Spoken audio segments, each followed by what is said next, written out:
Craque Dáscalos, quer saber de um assunto que vai cair no Enem desse ano? Ó, é batata, cidadania. Fica comigo aqui então nessa aula que eu vou trazer algumas reflexões a respeito da cidadania e das conquistas de direitos ao longo da história da humanidade. Você não é inscrito?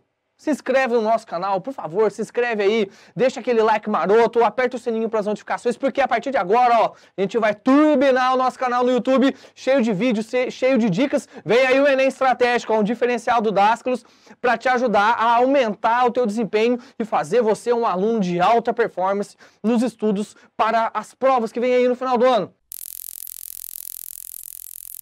Saudações sociológicas. O assunto da nossa aula de hoje: cidadania. Esse é um assunto muito divulgado aí, a gente sempre fala, é uma palavra que a gente sempre utiliza, né? Mas o que quer dizer cidadania, craque Dáscalos? Seguinte, ao longo da história, essa palavra ela foi mudando o seu conceito, ela foi mudando de uso. Né? Lá na antiguidade, lá na Grécia Antiga, né, a cidadania estava totalmente voltada para uma participação cidadã. Para você ser cidadão, fazer política na polis, né, lá no contexto da Grécia Antiga. Porém, conforme a história vai caminhando, hoje a cidadania, além de uma participação cidadã, ela tem a ver com a conquista de direitos e também com você fazer a sua parte com relação aos deveres que você tem na sociedade. Tá? E outra questão, cidadania, craque Dáscalos, isso aqui é um macete muito interessante para você, ó. Ela tem tudo a ver com o regime democrático. Cidadania e democracia são palavras que sempre vão aparecer juntas. Por quê? Porque elas caminham juntas, tá? Não tem como você pensar numa democracia sem a possibilidade de exercer a sua cidadania e vice-versa. Não tem como ver uma possibilidade de você exercer a sua cidadania fora de um regime democrático. Tá? Então, ó, a cidadania precisa da democracia e a democracia só é forte quando ela tem uma participação cidadã. Tá? Uma boa reflexão para você pensar aí. Ó. A democracia só é forte, só é estável quando ela tem uma participação cidadã madura e efetiva. Mas como que isso foi sendo construído ao longo do tempo? Presta atenção aí, ó. Pega teu e-book que já tem algumas ideias sobre isso. A gente tem que perceber que tudo isso é uma construção histórica. Então, ó, passa pelo período antigo, pelo período medieval e pelo período moderno. O modo como a gente entende cidadania hoje, o modo como nós vivemos os nossos direitos e deveres, é uma construção moderna. Porém, essa construção moderna, lá da modernidade, ela vai buscar elementos que aconteceram antes, historicamente falando. Voltando aqui, ó, lá no período da Antiguidade, craque Dáscalos. Seguinte, na Antiguidade a gente fala de Grécia e Roma, o período clássico da história, né? Lá na Antiguidade, falando da Grécia, lá no contexto grego de democracia grega, no século V a.C., o século de ouro, lá na primeira tentativa democrática, lá na Grécia, os cidadãos, né, eles tinham direito de participação na polis. Todos os cidadãos, né, homens maiores de 18 anos, filhos de Atenas, eles tinham direito de participação política, né? E eles eram tratados como iguais. A gente não pode esquecer que isso vai mudando ao longo do tempo, tá? Mas os cidadãos eram tratados de forma igual. E como que era chamado esse tratamento igualitário? Esse tratamento igualitário era chamado de isonomia. Isonomia pressupunha que todos eram iguais perante a sociedade. Todos eram iguais politicamente falando, tá? Além dessa isonomia, os cidadãos gregos, eles também possuíam um segundo direito muito importante para você saber, que é o direito de isegoria. Ou seja, eles tinham direito de fala na Assembleia dos Cidadãos. Isonomia mais isegoria. Eram os direitos lá naquele contexto grego. Trazendo para o contexto atual, né?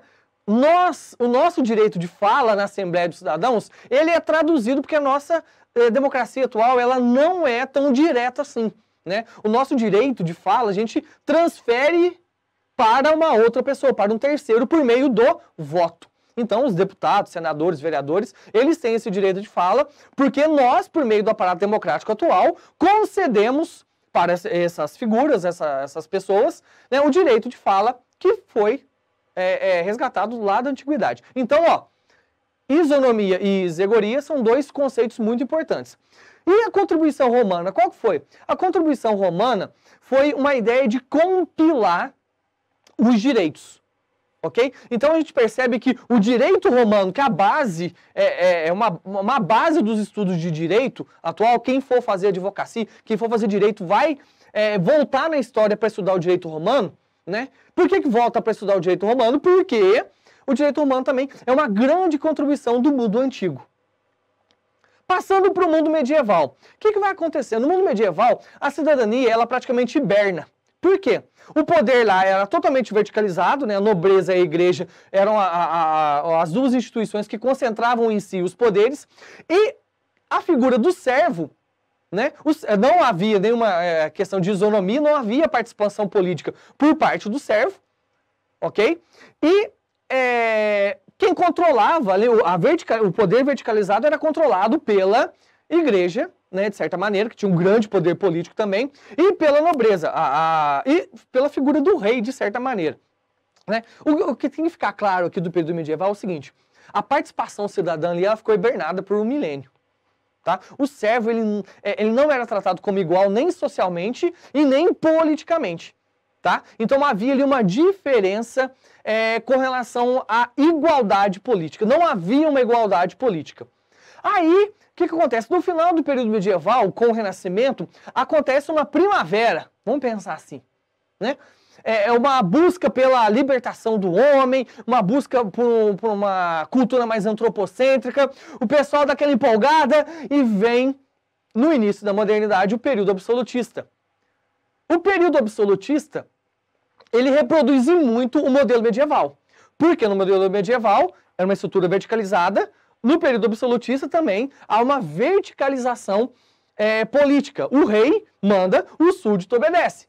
Né? O súdito, até certa forma, também assim como o servo, né, ele só botou outra roupa porque ele também não era tratado igual politicamente.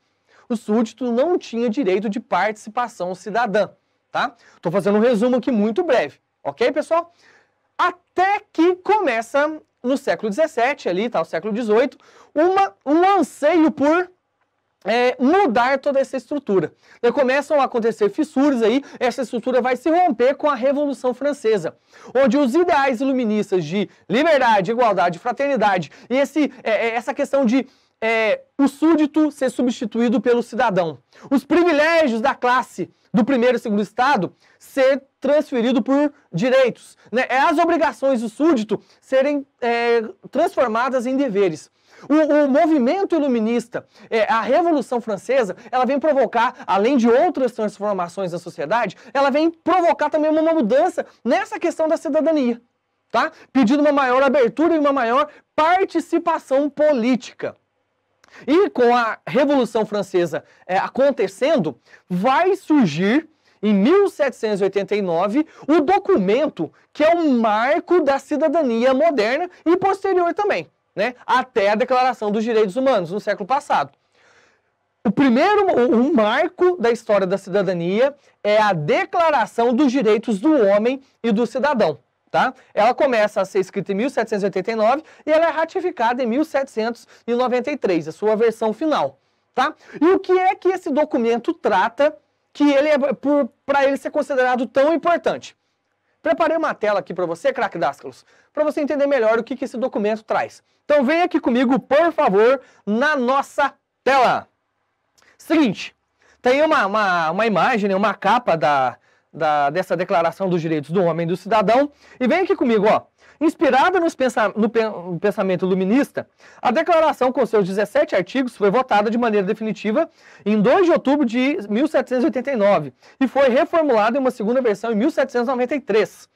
O documento serviu de base para a Constituição de 1848, da Segunda República Francesa, e para a atual Constituição Francesa. Ah, professor, por que você está falando tanto da França? Porque a França ela foi pioneira nessa reformulação da participação cidadã. Tá?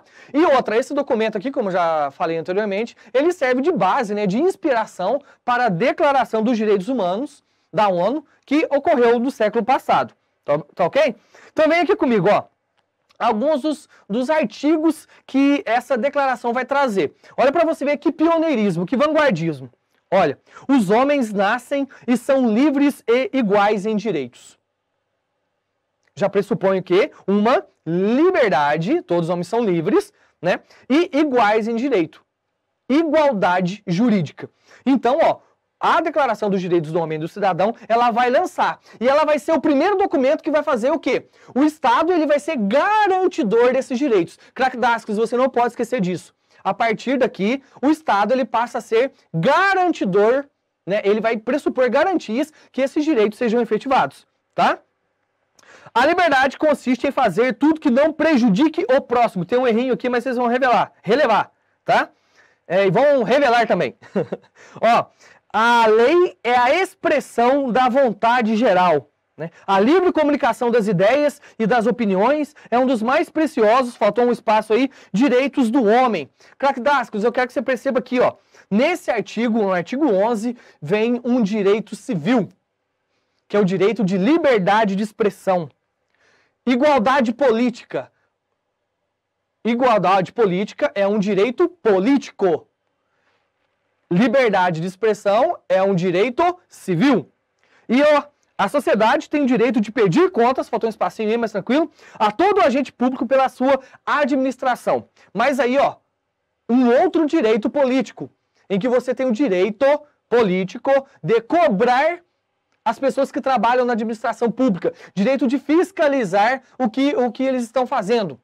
Então perceba só você, craque Dascos, voltando aqui para a tela principal. Perceba só você aqui, ó. A Declaração dos Direitos do Homem e do Cidadão, dei alguns exemplos dos artigos dela, ela vai trazer o quê? Os direitos civis e políticos como garantia por parte do Estado. O Estado, então, vai passar a garantir os direitos civis e políticos. Esse marco histórico faz o quê? Faz surgir os direitos de primeira geração, que são os direitos civis e políticos. Quais são os direitos civis e políticos? Por exemplo, o direito de ir e vir é um direito civil. O direito à liberdade é um direito civil. Um direito político, o direito de fazer parte de um partido político, de fazer parte de uma associação política. Nos dias de hoje, direito político é um direito de votar e de ser votado, né? Os direitos civis e políticos, então, estão no conjunto dos direitos de primeira geração. Essa primeira geração de direitos, ela vai perpetuar até o final da Segunda Guerra Mundial. Por quê? Com o fim da Segunda Guerra, a Europa está toda devastada, né? Uma pobreza muito grande, carecendo de recursos para poder reestruturar a Europa. Nesse contexto, vai surgir um modelo de Estado, que é o Estado de bem-estar social.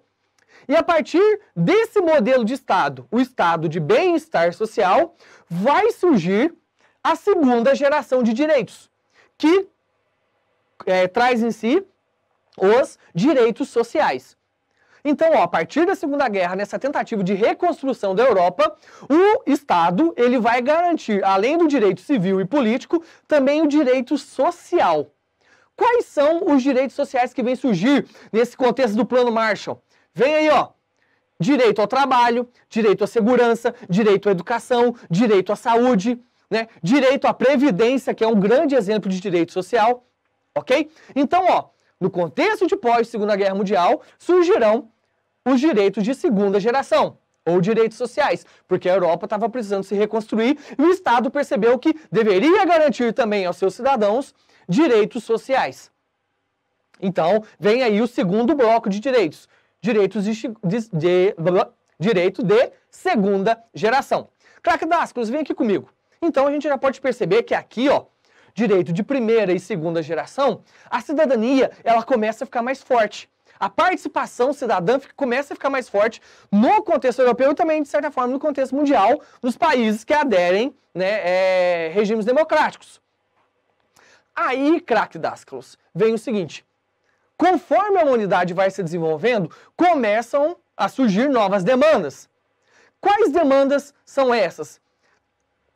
Além da igualdade, que é a igualdade jurídica, que é pressuposto da primeira geração, a sociedade começa a demandar uma equidade de direitos.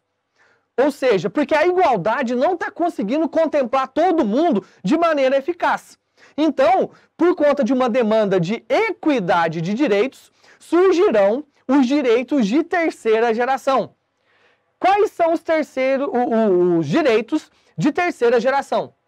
Craque Dascalos, os direitos de terceira geração são os direitos relacionados a grupos específicos e também a, por exemplo, às minorias.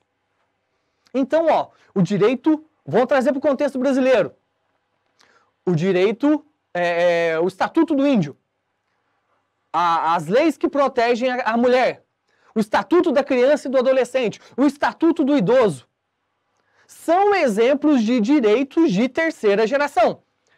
Porque novas demandas sociais vêm surgindo. Porque já percebem que a igualdade ela não é suficiente, né? Vamos buscar uma equidade agora com relação a todos os cidadãos. Lembrando que para você ser cidadão no Brasil, basta apenas você nascer no nosso país ou naturalizar-se. Você vai ter acesso a todos os direitos, ok? E também a todos os deveres, tá? Então, pessoal, para fechar nossa aula aqui, com relação aos direitos, nós temos 3 grupos de direitos. Direitos de primeira geração, direitos de segunda geração e direitos de terceira geração. A cidadania só é plena quando o Estado garante esses 3 direitos para os cidadãos. A cidadania só é plena quando o cidadão consegue contemplar essas 3 camadas, essas 3 gerações de direitos. Ok, craque Dascalos? Fica o convite aqui, para você continuar estudando esse assunto da cidadania no nosso e-book, resolvendo os exercícios que vão aparecer aí também. E o seguinte, um outro convite, continua com a gente aqui, no Dascalos, porque nós temos a trilha para a sua aprovação. Forte abraço, craque Dascalos!